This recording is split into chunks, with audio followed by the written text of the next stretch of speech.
or in very heavy denial not to recognise that it's going on. So Nicki Minaj put out this song called Out of My Head a few years ago, where she's pictured in a straitjacket in some kind of mental institution. So again, how blatant do you want it? Mariah Carey, there was this story a few years ago where she was reported to have suffered a nervous breakdown and attempted suicide. And then you come to realise that in one of her album sleeves she was pictured with a monarch butterfly. Just a coincidence. And here's will.i.am, who's very much a part of the transhumanist agenda that's being rolled out through music as well. I'll go into that in the book, there's a whole chapter on it, not time to do it justice in this talk. But what we see here is yet another manipulated stooge doing the bidding of those that control him. Got a pyramid going on, he's holding a monarch butterfly, he looks like a bloody robot. It's all there. Robin Thicke, who we mentioned earlier, in combination with Miley Cyrus, in another ritual. Taking it way back, more emblems pertaining to trauma-based mind control here with Syd Barrett, the original frontman of Pink Floyd. He's looking in a mirror, there's teddy bears around. When you get teddy bears and dolls, and particularly those with mutilated limbs, those are also symbols of childhood satanic ritual abuse. And, you know, the broken limbs of the doll and the teddy bear are supposed to represent the innocence and the purity of childhood having been debased and corrupted by these horrific things that these children go through. And Syd Barrett's father, it turns out, was heavily connected to Cambridge University, and he was involved in research for various governmental institutions there. So we have yet another connection between a prominent music artist and military intelligence kind of backgrounds. I'll very quickly jump through this lot as well. I put these slides in for the talk that I did in Riga, Latvia last week, because the crowd was largely young people in their early 20s. And they were aspiring DJs and producers and music makers, largely within the electronic dance music arena, EDM. So, you know, house dance music, club music, popular the world over. This stuff is played in clubs in every continent in the world, and it has a fan base of millions and billions. And so if the controllers that we're talking about have taken the time and the trouble and the effort to debase and corrupt and place their calling cards within hip-hop and pop music and rock music, why the hell would they leave alone this genre, which is lapped up by young people the world over? You know, why would they miss the opportunity to have these same mind-controlling subliminal elements going into imagery in that genre? Well, of course they wouldn't. It's an opportunity that you would not miss, and sure enough, we see all the signs within this genre. So this is Paul van Dyk, who is a leading dance music producer and DJ, and he's throwing up what appears to be the same sign that we see within hip-hop. He had an accident the other week, actually. He fell off an elevated stage at a dance festival in the Netherlands, so I certainly don't wish him any ill. I wish him a recovery, but that's just as an aside. And he has a very interesting logo which appeared on his album and which appears on his website and in all his promotional stuff. And it's kind of this reverse pyramid type thing with the corners cut out. So it's a very interesting symbolism going on there. And when you look at the symbol that is used for British intelligence, that's a bit of an oxymoron, military intelligence, MI5, this is the official logo of MI5 over on the right. And when you flip the Paul van Dyk logo around, you notice how similar it looks. We have a pyramid with the corners cut out, and in the MI5 version, you have at the top what appears to be an eye, and then you've got all the other stuff going on as well. So we have a logo from a leading dance music super producer resembling very closely the logo for military intelligence in Britain. And surprise, surprise, what a coincidence, we see the same emblem cropping up on a flyer for Steve Aoki, who's a Japanese EDM producer and DJ. Same symbol again, with the eye in the capstone at the top of the pyramid. Why would that be? Armin van Buuren's A State of Trance. He's one of the leading proponents of the style of electronic dance music known as trance, which is an interesting word. And here we have a logo which appears to have some Saturn connotations going on. Looks very much like a ring of Saturn going on there. and we've got the heart in the middle, so that could be taken to mean I love Saturn, and then at the top a state of trance. Interesting stuff when you really delve deep into these subject areas. This is the logo for a big Belgian electronic dance music festival called Tomorrowland. So there's some connotations for futurism there, and you know what's due to happen in the future. And we have an all-seeing eye in the centre of that particular logo as well. Here's Feli Legrand with one eye covered by a pyramid, in the same way as we're seeing with all these hip-hop artists. Here's a girl who looks to be in a kind of mind-controlled trance state to me, doing the old 6 thing over the eye. This is a video for the Freemasons, so it's not like they're not giving us the odd clue. The act known as the Freemasons, and we've got this big kind of illuminated pyramid in a church. Then we have a group who have actually called themselves MK Ultra, this nefarious sort of mind control and social engineering program, which is very dark and very sinister when you get into it, and not really something to be made light of. But these guys thought it'd be a right old laugh to call themselves MK Ultra. And there's another depiction of MK Ultra with a pyramid. I think we've seen a few before. This is from a video by Nicky Romero, another prominent EDM artist. You've got the pyramid, you've got the eye thing. It's all going on, it's all there. This one is Eric Murillo, yet another titan of that particular scene. And it's been staring us right in the face for years, because I first heard about his label, Subliminal Records, and he's got a club night in Ibiza called Subliminal Sessions. 20 years ago, you know, Subliminal's been on the market for 20 years. I first came across it, thought nothing of it. It's only when you have this stuff pointed out to you, and when you start to study these areas, that you understand the significance of it. So this is called subliminal, and we've got a mirror image of a model here with one eye covered, and we've got black and white polarity stuff, mind control triggers, when you get into it, all going on there. So there's several images for the price of one, all within that one picture, all being lapped up and absorbed by the subconscious minds of kids all over the world that are into this type of music. And just before we get into the why, my take on why it's all being done, what we can do about it, I'll just leave you with this last one. It's another topical one because somebody sent it to me a couple of days ago, just wanted to get it in there. It's a coin that was put out by the Vatican in 1985, apparently, a lira coin.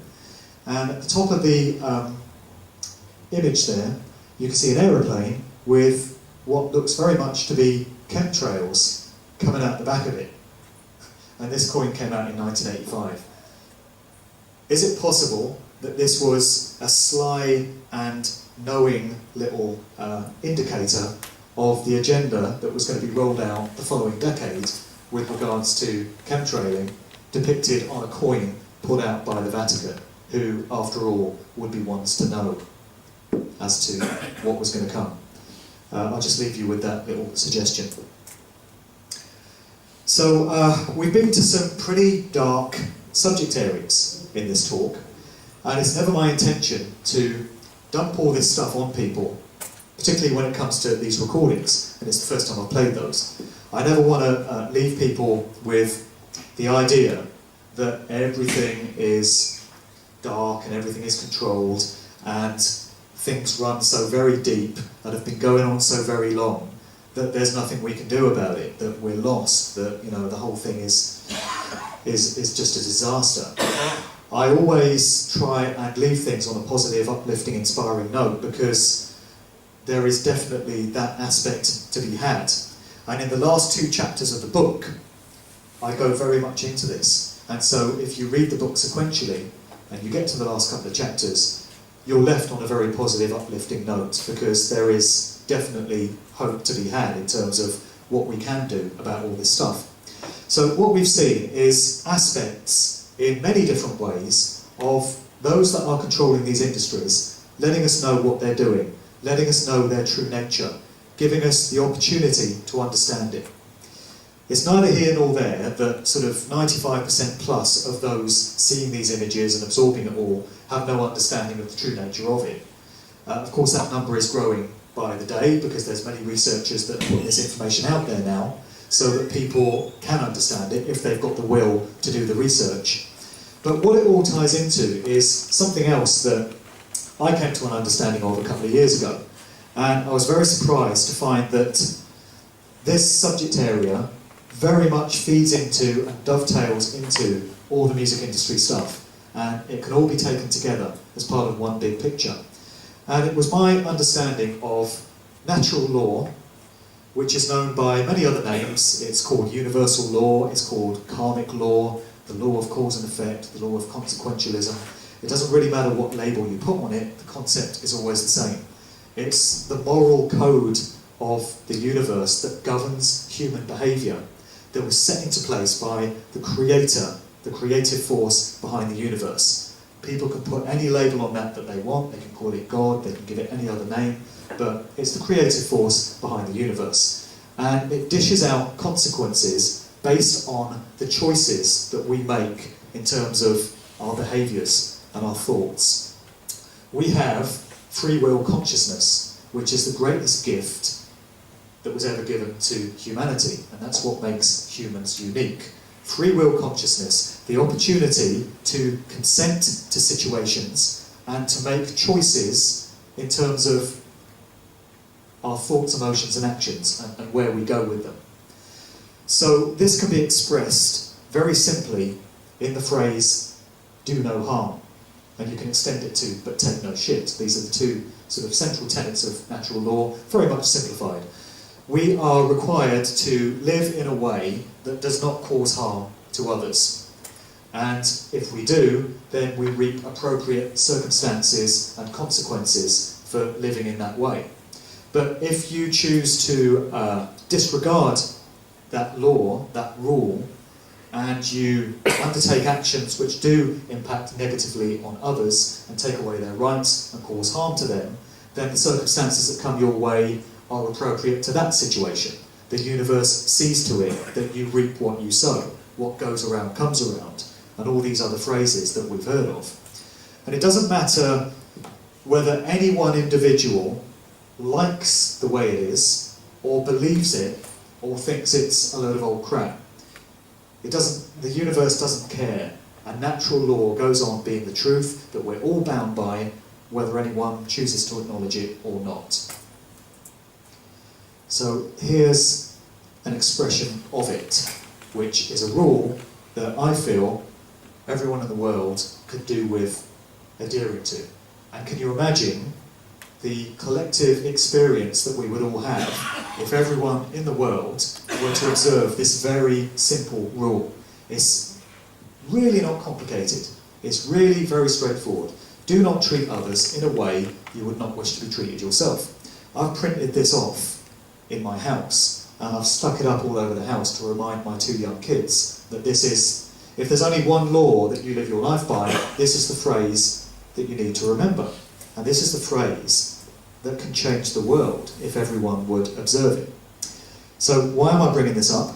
Because it's my view that the dark controllers that we have understand this very well. They understand that we are bound by natural law, and they understand that we reap appropriate circumstances and consequences based on the decisions that we make within it. And I believe the reason they're putting all these symbols and all these aspects of predictive programming and all these little icons and reminders of their true nature, of what they're all about and what their intentions are, is because they feel they've then communicated to us what they're all about and what they plan to do.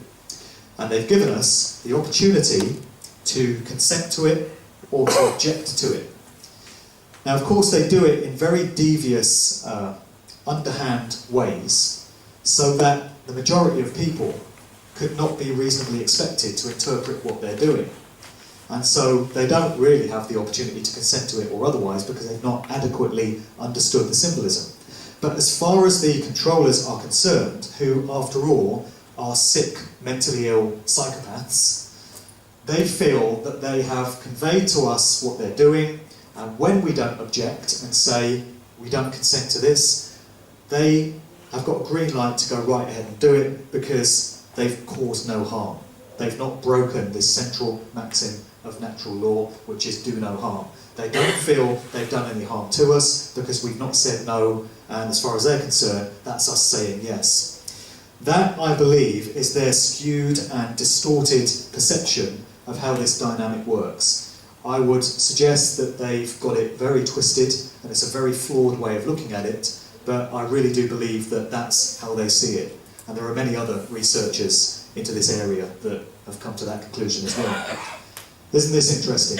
Jimmy Savile appeared on an episode of David Frost's Through the Keyhole a few years ago. And he came out wearing this sweatshirt saying, "I am an animal and I will eat you if I have to." And as he came out, David Frost said, "What's all this, Jimmy? You know, what's the meaning of this on your shirt?"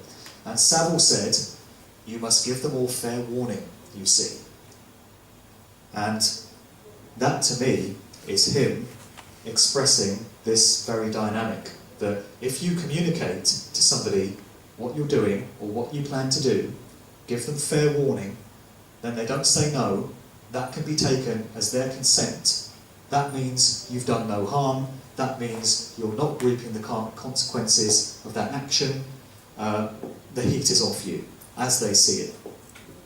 This would be the reason why these sick psychopaths, when they start wars in foreign nations, they send their foot soldiers out to do all the fighting on the front line.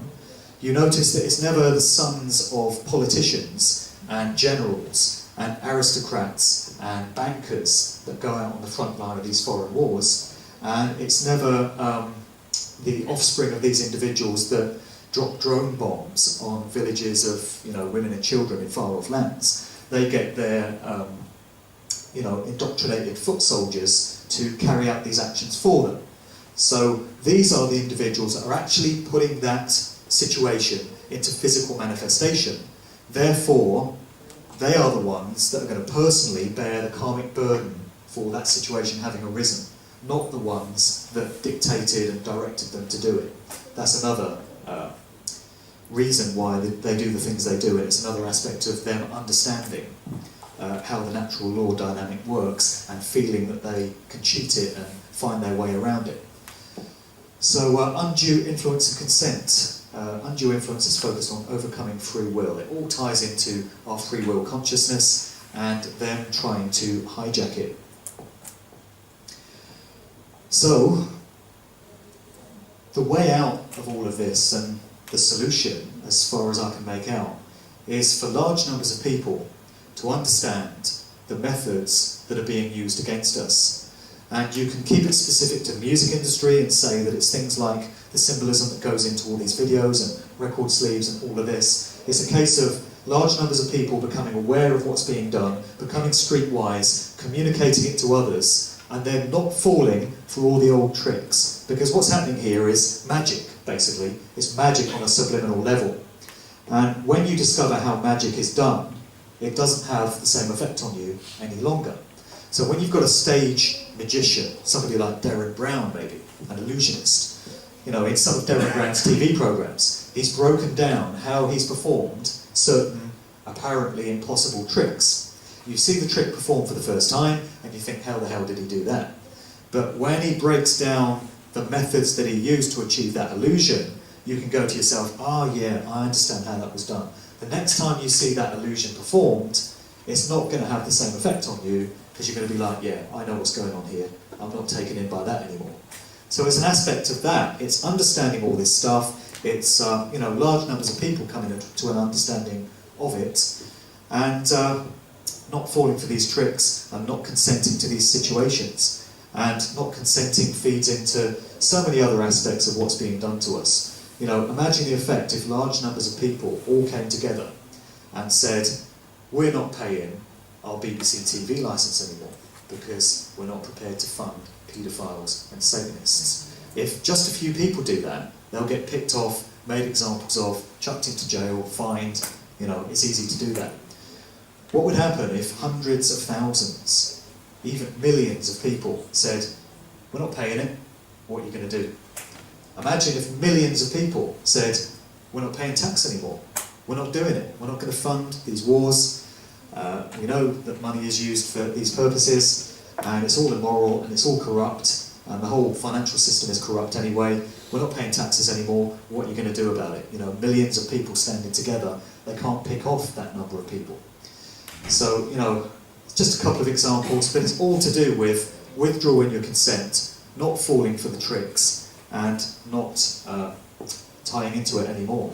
And an understanding of truth is the way towards achieving that. And it's all to do with the choice. Brings us back to that Led Zeppelin lyric. There are two paths you can go by, but in the long run, there's still time to change the road you're on. And I mentioned that the effect of large numbers of people around the world coming to an understanding of how this natural law dynamic works, do no harm, and applying that to their lives, would have a very potent effect on the sort of experience that we will all have as a result. So that is where the solutions lie. I'm going to go into it in further detail in the book. As I say, the last 2 chapters are dedicated to finding these solutions, having laid out all these different methods and tactics. And it is important to understand how they do these things. You have to have an understanding of how predictive programming works and all this stuff that's going into the videos and stuff, because you can't hope to find your way out of it and find any solutions until you understand how it's done. But having understood that, then you can move on to doing something about it and influencing other people to do the same.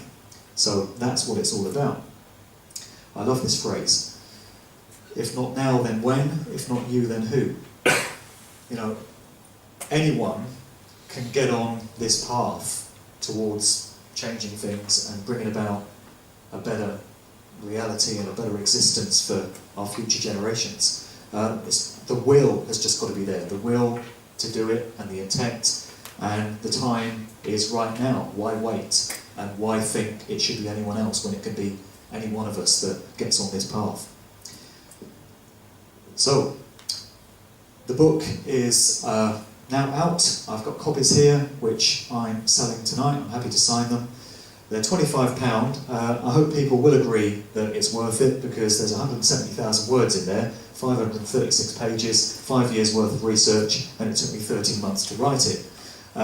It does go to many different places, and there's a whole world of information that I've not been able to cover tonight. But as I say, this is the first date on the tour that I'm doing for it, so if anyone does want to pick up a copy, I'll be handling that just over there. And that pretty much concludes it. Thanks for listening.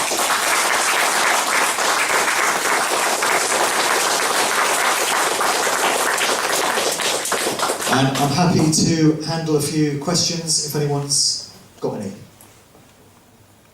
I've got one. Just, you alluded to, I noticed you chose your words very carefully when you talked about about David Bowie. Yeah. You said with the announcement that was made in January. Yeah. I've seen some videos that are hinting that maybe he didn't die. I just wondered what your view was. Obviously, I know it's speculation, but I just wondered what your view is on that. Have you seen any videos on that? I've heard the same thing about Jim Morrison. That he was just taken out. He'd done his job and they just moved him out. It was an overdose. You get this with... The woman admitted that he had a smack overdose, and that's why he was in the bath. That was last week, I think it was. And they just use a different body than that. Yeah. You get this with a lot of artists. There's lots of rumours that certain artists have faked their deaths somehow. Elvis Presley, Jim Morrison, Tupac is supposed to have done, and David Bowie is the latest one. And has anyone seen the video that emerged of this fella by the name of Jack Stephen that was wheeled out on a CNN news bulletin, Sky News, sorry. The day that David Bowie's death was announced, they were doing this tribute to him on Sky News, and they wheeled out this guy that was introduced as a music industry executive by the name of Jack Stephen, and he was said to be the head of this company in London called Fortress Music.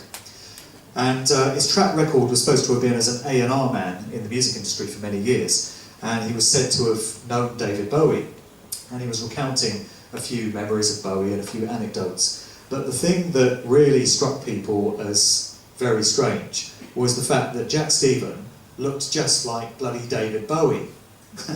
Almost exactly the same.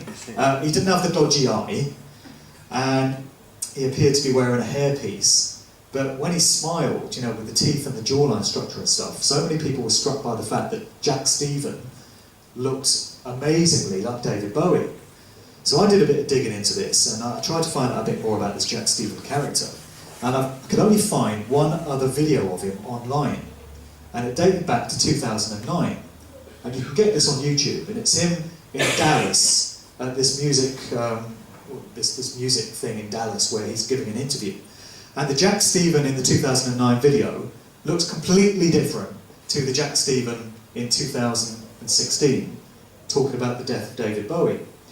So it is possible that Jack Stephen had some kind of plastic surgery in order to look like David Bowie. Maybe he idolised him and he wanted to actually look like him. You know, that's a suggestion that some people have put forward.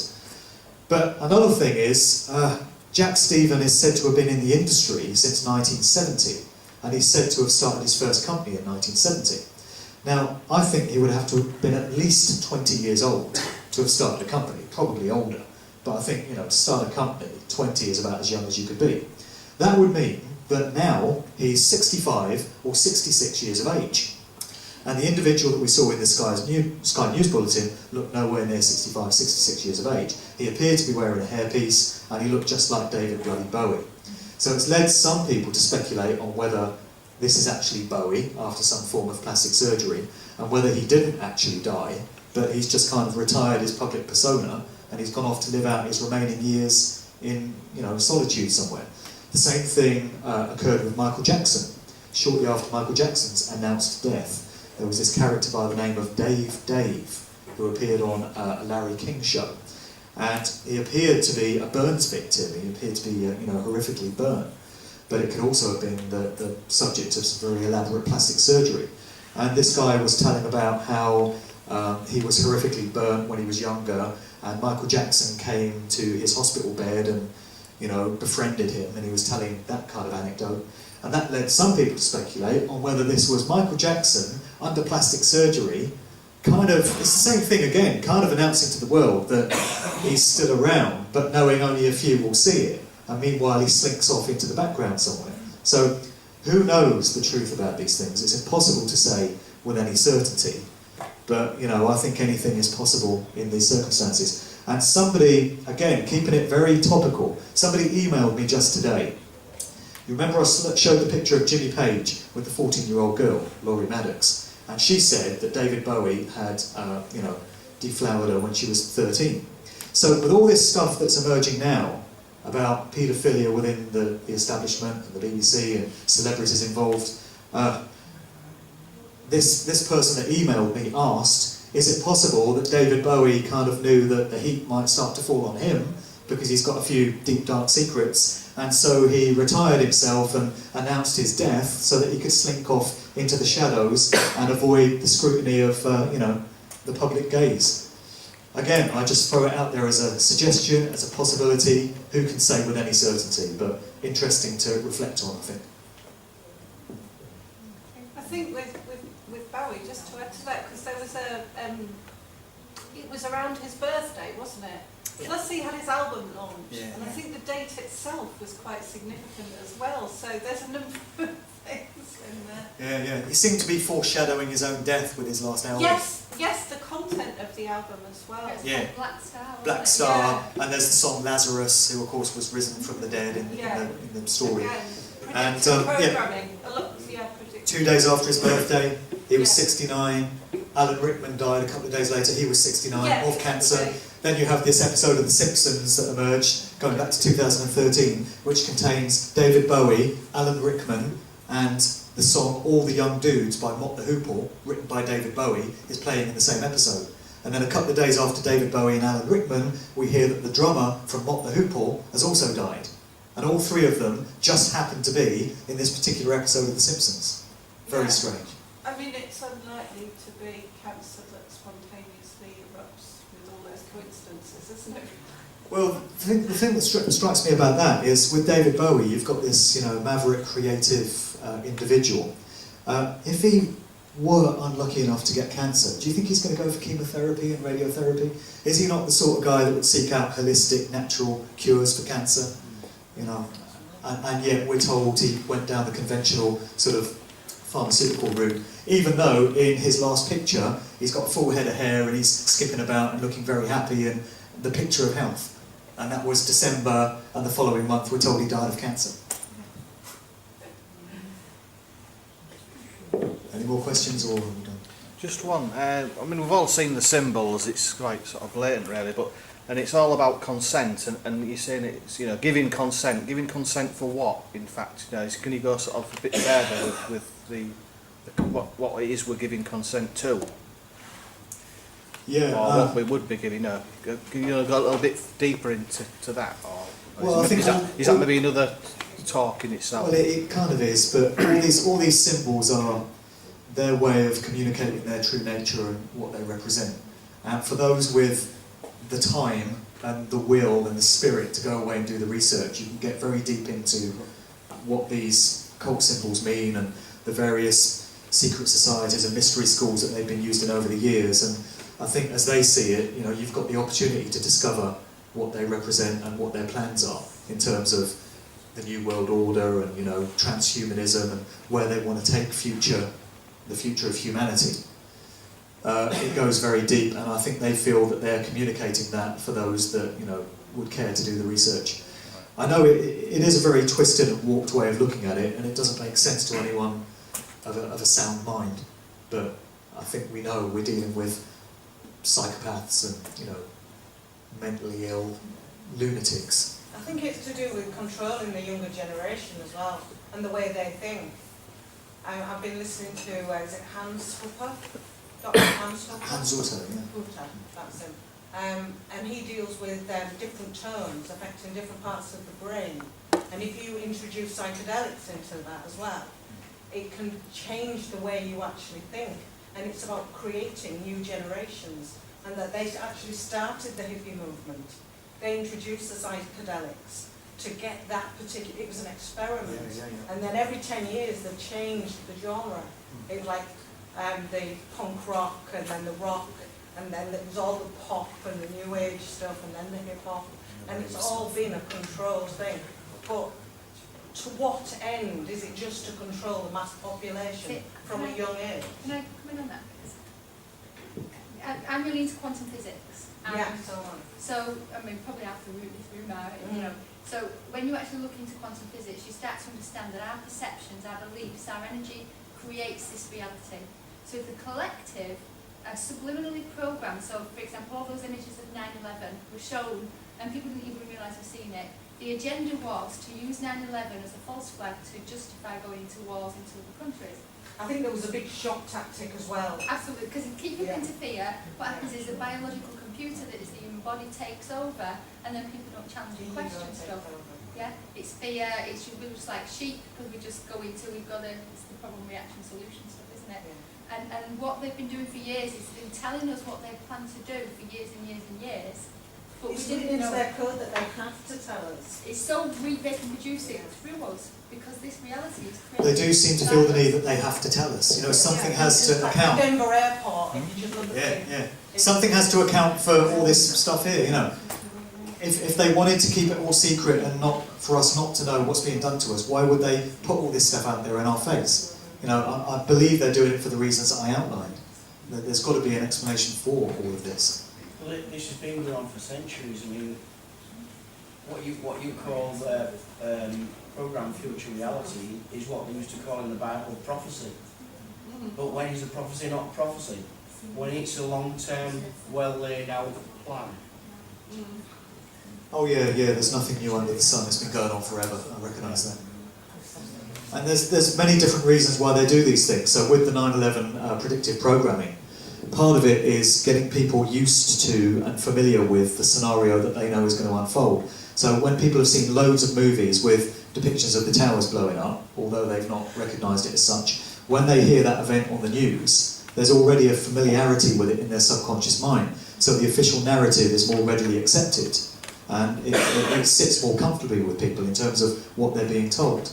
And then a lot of people think that when large numbers of people focus their attention on something in a movie or a music video or whatever, even if they're doing it unwittingly and on that subconscious level, they're helping to empower that situation into physical manifestation because they're making an energetic connection with it. So that's another interpretation that people put on it.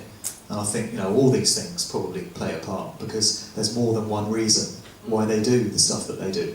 They That can can be work both ways, though, can't you? Do mass meditations, Absolutely. and that makes a massive difference. We were talking, we're alive in very exciting times because you realise we create this reality, we can flip it off. The vibration of higher energy is so much more powerful than fear. Yeah. So it's just about getting people aware of it, really, isn't it? Really And powerful. look how few of them there are controlling the rest of the population. It's just ridiculous. Yeah, can you expand on that? It keeps saying they and them, you know, is there a chance you can identify it, cut it down a bit, give us a few names? I think the ones right to the top, you're not meant to know who they are. I mean, we've been told the Rockefellers and the Rothschilds and all Yeah, that. yeah, Yeah, But there are the people general above them as well. public, yeah. But Well, yeah, I mean, we hear names like Rothschilds and Rockefellers and the Windsors, so-called, and the Freemasons and the Jesuits and, you know, all these different secret societies. I think the ones that really are controlling things do remain nameless. We're not supposed to know who they are. That would mean the Rothschilds, although they're very, very powerful, they're not the very top of the tree because we wouldn't have heard about them if they were. So it's difficult to pinpoint exactly who this is, but it's networks of secret societies and individuals all working together to a common plan and a common aim. And like I said, it's ridiculous that there are so few of them controlling everyone else. Look what they've been able to achieve just by focusing their thoughts, emotions and actions and bringing them all together and focusing on that aim and that objective. Just imagine if enough of us, it wouldn't even take a majority of the population, just a critical mass number, were able to align ourselves and, you know, unify ourselves on the same basis, but with a better version of reality in mind, you know, a better deal for humanity. We could overwrite the version of reality that we've got overnight with a better experience for everyone. It just takes a large enough number of people to get on the path. And, you know, it's my hope that that will occur. And that's why myself and so many others are trying to get this process underway. You know. Just on a slightly different tack, how do you think it can work when you have people, I mean, all of us have got friends and family and things who love particular artists, and again, you know, people love film stars, don't they love Hollywood, and it's also the celebrity culture, isn't it, and there's certain people that we identify with and we absolutely love them, and it's that disillusionment. What do you think that impact is, and how can you sort of get through to people? Because I find I tread around them and I don't tell them what their heroes actually get up to because they would be shattered. Well, they are, and especially when it comes to the Beatles. You know, I've encountered some very aggressive resistance to stuff that I've presented about the Beatles and the Paul McCartney thing. You know, people get very upset and very emotional, especially when you do a talk in Liverpool. But it can be very disillusioning when you come to an understanding of the true nature of these artists. But it doesn't mean that you can't enjoy their music any further. You know, I love the music of David Bowie. I love Led Zeppelin's Stairway to Heaven. It's a fantastic song. I listen to it a lot. I'm aware that there's probably all this dark stuff going on, but like I said, once you're aware that it's going on, and you get it out of the confines of the subliminal mind where it can have that magic effect, then it's not going to affect you in the same way, and you can enjoy a piece of music without, you know, getting pulled into the whole agenda behind it. So I'm not suggesting to anyone that they've got to stop listening to certain genres of music or stop watching certain movies. It's just a case of being aware of what's being done and no longer allowing it to have that effect on you. But yeah, in terms of communicating it to other people for the first time, yes, it's difficult. Yes, I've encountered it, and you know, it's a process that will happen when it's ready, I guess, and not before. I think it's dropping a seed sometimes, isn't it? Yeah. Just to make them question. And then they've got to go out and look for it. Once they've seen the information themselves, if you tell them and they're not going to believe you, they've got to find that information. You tell someone that Paul McCartney died in 1966, they'll say, that's bollocks, mate, to your face, walk away. Yeah, you know, they're going home. A while ago. They're going to go home and Google that straight away. They're going to look into that. They're not going to be able to leave that alone. Yeah.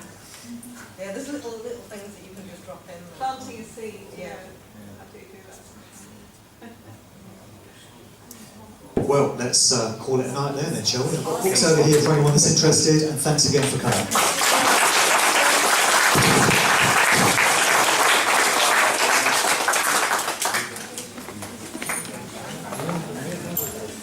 Have you seen the episode of The Simpsons? Right.